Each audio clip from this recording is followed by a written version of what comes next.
Around the turn of the century, down in South Texas, just outside of Beaumont, there was a farmer selling much of his land. He was having to sell it simply because times were so tough. He couldn't feed his family. One day an oil company representative came along and said, "Sir, you know, we think there might be oil on your property. Let us drill for it, and if we discover any, we'll pay you royalties on every barrel that we pump out." Well, he had nothing to lose, a great deal to gain, so he said, "Let's do it." Well, they drilled for the oil, and in those days, the derricks were made out of wood. And when they had a gusher, the gusher literally destroyed the derrick. And the greater the destruction, the greater the excitement, because that meant an abundance of oil underneath. When this oil well came in, it literally obliterated the derrick. And before they could cap it, over 100,000 barrels of oil had flowed out. It was the world's introduction to SPINDLETOP, the most productive oil well in history. 3 oil companies came out of that field. The man became an instant millionaire. Or did he? The reality is he'd been a multi-millionaire ever since he had acquired the property. But until they drilled for the oil, discovered it, brought it to the surface, and took it to the marketplace, it really had no value. I found a lot of people pretty much that way. They've got an awful lot underneath the surface, but until they bring it out and take it to the marketplace, they will never realize even a minute fraction of the benefits that they could bring themselves, their families, their friends, and everyone else. The purpose of Strategies for Success is to share with you, how do we discover the oil? How do we bring it to the surface? How do we take it to the marketplace? How can we learn to be so that we can do, and do so that we can have?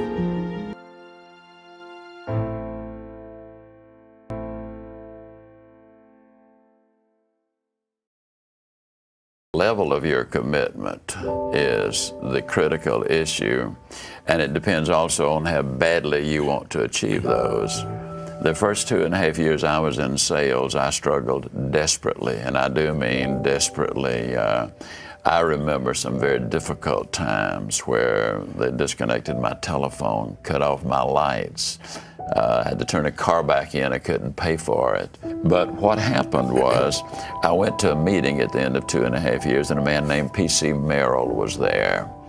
When it was over, and he had, for whatever reason, zeroed in on me, he told me he wanted to talk to me. And so he said, "You know, I've watched you for 2.5 years, and I've never seen such a waste. That'll get your attention." And I said, "What do you mean, Mr. MERRILL?" He said, "I believe you could be the national champion. I believe you could go all the way to the top, become an executive in this company if you just believed in yourself and went to work on a regular schedule." Well, I was raised with a lot of love, but nobody had ever said things like, "You can be a great one, you can be a national champion." But because of his integrity and because of his success, he had written the training program, had set all of the records, I believed him.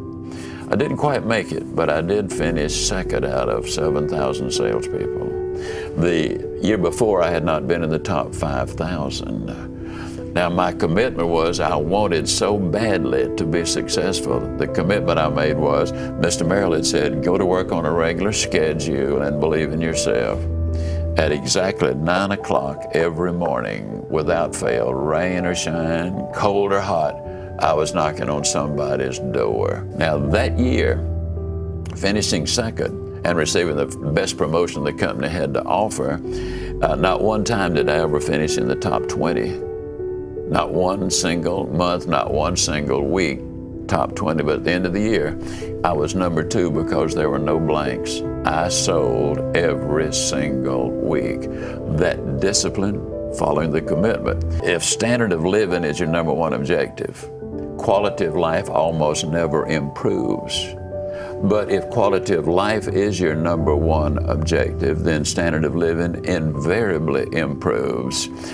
We need to, as businessmen and women, we need to always maintain the home court advantage.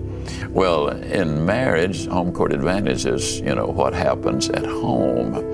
What happens at home impacts what happens on the job. What happens on the job impacts what happens at home. That's where that balance comes in. When I'm at home, I really am at home. But when I'm on the job, I really am on the job. Because of the integrity, I don't have to worry about what I said or did yesterday. I can concentrate what I've got to do and want to do today. How many of you consider yourself to be honest and at least reasonably intelligent? May I see your hands, please? How many of you honest, intelligent people, as a general rule, get about twice as much work done on the day before you go on vacation? Can I see your hands, please? All right. Second question. How much more did you know on the day before you went on vacation than you knew the day before? Would you agree that it's minuscule, just a very, very little bit? And yet you doubled your performance. Why is that? Well, if we can figure out why and learn how, and then repeat it every day without working any longer or any harder, does it make more sense that we would be more effective on our job, more beneficial to ourselves, to our family, to the company, and to the community? Does that make sense? Answer is yes. I'll help you with the tough ones, okay? There's no question about it. How many of you have noticed on the day before vacation that the night before that day, you got your laptop out or just a sheet of paper and said, tomorrow I got to do this and this and this and this? That's what we call short-term goal setting. Now, how many of you also on the day before vacation, when you got to work the next day because you had lined out a plan of action, how many of you when you got to work immediately got busy and went to work? Okay. How many of you have noticed that as a general rule, people with nothing to do want to do it with you? Can I see your hands? Did you know that according to the research, a little over 1 hour every day is wasted in idle conversation?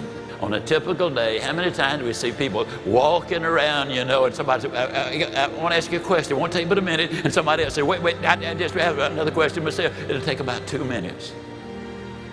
A little over an hour a day is wasted in idle gossip every day. That's 5 hours a week. That's 250 hours a year. That's 6 weeks of life totally gone to waste. As a matter of fact, I just told you a half truth, because when you're talking to those folks, ladies and gentlemen, that means at least 2 people are involved. It's not lack of time that we suffer from. It's lack of direction and commitment in our lives. A minute can be enormously important depending entirely on which side of the bathroom door you're standing on. So when we start taking care of our minutes, now you know earthquakes and hurricanes get all the publicity, but did you know that termites do more damage than both of them? And they take such little bitty bites, but there's so many of them, and they keep on biting and biting and biting. Little things done on a daily basis as a habit will make all the difference in the world. The reason on that day before vacation you get more done is you've got a game plan and you accepted responsibility to following through on it. That's the reason you perform better. And I want you to think about this. If planning one day of your life can make such a radical difference in that day, what a difference a game plan for life would make. Now what I'm really talking about is attitude. Attitude involves everything that we do. And I'm also, ladies and gentlemen, want to tell you what the healthiest attitude of all is. It's the attitude of gratitude. Psychologically speaking, Dr. Frank Menrith of the world-renowned Menrith Clinic says the more you express gratitude for what you have, the more you will have to express gratitude for.